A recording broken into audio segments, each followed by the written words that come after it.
Bienvenue dans cette émission spéciale Archibat 2025, Salon de l'architecture et du bâtiment. Nous sommes au Parc des expositions d'Abidjan depuis le 11 avril et ce jusqu'au 15 avril 2025. Nous sommes en compagnie de Madame Colia Beignet, élue municipale Paris 19e. Bienvenue Madame Beignet. Merci beaucoup pour l'accueil. Alors vous êtes intervenue pendant un panel sur l'inclusion en termes d'aménagement urbain et vous avez parlé de mixité sociale. Alors, comment l'urbanisme à Paris, notamment dans le 19e arrondissement, prend en compte la question de la mixité sociale? Oui, effectivement, c'est une question qui est cruciale puisque, dans le 19e arrondissement pour lequel je suis élue, nous avons, 46 des logements qui sont dits sociaux et donc il est essentiel de pouvoir savoir comment se construit la ville, comment, s'établit la démographie et donc comment la ville doit répondre aux besoins des populations et donc, la question de l'inclusion sociale est cruciale puisqu'il n'est pas question qu'il n'y ait qu'une certaine catégorie de personnes d'un côté ou de l'autre, au niveau de Paris et de la capitale, en termes de logements sociaux, le pourcentage est à 25. Vous voyez? Donc, dans l'arrondissement dans lequel je suis, on est à beaucoup plus, d'autres sont moins. Il est essentiel d'avoir une certaine, répartition qui soit équilibrée pour que chacun puisse se sentir bien. Hem Moi, je crois en quelque chose de très fort, qui est que les Parisiens et les personnes qui prennent soin des Parisiens doivent rester au plus près des activités et des lieux d'activité parisiens. Alors, quels projets récents, on va dire, menés, dans le 19e peuvent illustrer la volonté réelle de faire cohabiter différentes classes sociales? Alors, nous avons, quand nous sommes élus, nous nous réunissons donc en conseil municipal et nous, votons sur des délibérations pour savoir aussi comment, aménager la ville. Et donc, il est important dans les quartiers, les nouveaux quartiers que nous construisons, de savoir quelles sont les attentes et aussi quels sont les services que nous pouvons mettre à disposition, des Parisiens. Je pense notamment au commerce. Pour pouvoir, s'assurer d'avoir, des mixités, de savoir qu'aussi d'avoir des zones où les personnes vivent mieux, nous, nous assurons d'avoir, des commerces alimentaires, des commerces par exemple de réparation de vélos, puisqu'en fait nous promouvons également des mobilités douces, hein, au sein de la capitale et donc c'est des projets qui sont disparses, tout, tout autour, hein, de tout le long de cet arrondissement. Hem, il n'y a pas un projet particulier, il y en a plusieurs. Il y a les anciens, projets, il y a les nouveaux projets. Et alors les anciens projets, nous avons par exemple la place, des Fêtes qui a été réhabilitée, qui est, dans un quartier, dit populaire, et qui a été fait aussi en concertation avec les habitants et ça a été un sujet extrêmement important, hein, à leurs yeux puisque c'est également un lieu de vie. Il y a des associations, il y a un marché, il y a des services, qui sont autour et puis, il y a aussi la construction de l'écoquartier, à côté du quartier Rosa Parks, qui a permis de faire venir des nouveaux habitants, de se dire voilà pour des nouvelles installations, des nouveaux habitants venus dans le 19e, de se dire: pourquoi pas vivre maintenant dans un écoquartier où, les bâtiments sont dits passifs, où il n'y a pas besoin par exemple de chauffer, trop l'hiver ou qu'il ne fasse pas trop chaud, en été? Puisque nous avons cet enjeu qui est extrêmement fort à Paris, qui est, Paris à 50°.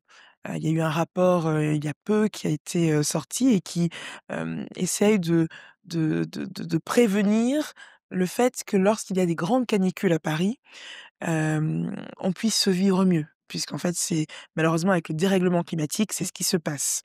Donc nous essayons absolument de trouver des solutions pour que toutes les populations, quelle que soit la sociologie, puissent vivre dans des bonnes conditions en fonction de ce dérèglement climatique. Et alors, à votre avis, comment cet exemple-là ou ces exemples peuvent être, ramenés, on va dire, ici en Côte d'Ivoire? Alors, notamment, la question climatique est essentielle. Je pense que lorsque j'écoutais les autres panélistes, tout à l'heure, c'était vraiment extrêmement intéressant. 1°, une méthodologie et ensuite effectivement une adaptation des projets. La méthodologie, c'est de savoir concerter, c'est de savoir inclure les habitants dans les projets urbains. je pense que c'est fondamental. Il n'y a rien qui se fait dans la ville sans les populations. Ça, c'est une première chose et ensuite, ici, à Abidjan, il y a des enjeux, climatiques qui sont très, très forts, que ce soit en termes de chaleur, mais aussi en termes d'humidité et je pense que là aussi, il ne s'agit pas de transposer d'un modèle à l'autre, mais vraiment de se dire quels sont les besoins, qui sont, abidjanais et notamment de se dire, par exemple, en février, il a fait un peu plus chaud que d'habitude. Donc le sens du dérèglement climatique va aller un peu, d dans cette direction-là et donc comment s'assurer que les habitats puissent supporter cela, avec des taux d'humidité qui sont encore plus forts, pour avoir des constructions qui soient solides, qui soient saines et qu'il n'y ait pas d'impact non plus sur la santé des populations. Donc je pense que ce qui est vraiment excessivement important, c'est de se dire, toujours on part du besoin des populations et comment on s'assure que le monde du bâti, le bâtiment, les architectes, les urbanistes puissent se mettre au service des populations pour que les populations vivent mieux, vivent dans leur quartier, puisque souvent c'est ce qu'on nous demande aussi, Mmh. hein. En parallèle, nous avons la ville du quart d'heure. Alors la ville du quart d'heure, qu'est-ce que c'est? C'est de se dire que tous les services, que ça soit, la poste, que ce soit les commerces, puissent être à un quart d'heure des zones d'habitation. C'est également le cas pour tout ce qui est, par exemple, quand, les centres des impôts, Mmh. les, professions médicales, et en fait, nos administrés nous demandent cela. Ils ne veulent pas se déplacer à des kilomètres pour pouvoir essayer d'utiliser tel ou tel service et c'est encore plus vrai à Abidjan. Ici, il y a toujours beaucoup de travaux, Oui. je pense que nous sommes tous pris dans la circulation au quotidien Mmh. et là, les urbanistes ont un rôle à jouer qui est extrêmement fort. Les grands chantiers, les voiries sont essentielles, bien évidemment, mais c'est aussi comment on s'assure qu'autour, les populations puissent avoir accès à l'ensemble de leurs services pour vivre mieux au sein de leur communauté, de leur village, qui constituent le Grand Abidjanais. Très bien. Alors vous avez parlé aux urbanistes, vous qui êtes élu municipal, si vous deviez, passer des recommandations, on va dire, aux élus locaux, qu'est-ce que ce serait? Alors, je pense que le principal conseil, déjà, effectivement, les élus sont au cœur de ce projet. C'est eux qui représentent les populations et donc c'est eux qui sont censés avoir l'intégralité des besoins des populations et savoir les retranscrire. Et c'est parce qu'en fait, ils font ce travail-là qu'ensuite ils vont pouvoir travailler avec les urbanistes, avec les architectes pour construire une ville qui soit, plus durable, plus vivable. Donc je dirais que vraiment la le conseil que je pourrais donner aux élus, aux élus Locaux? locaux, c'est de s'assurer d'être toujours au contact de leur population, de savoir quels sont leurs besoins réels, puis de savoir les transcrire et d'être extrêmement fidèles à ce que les populations leur ont indiqué.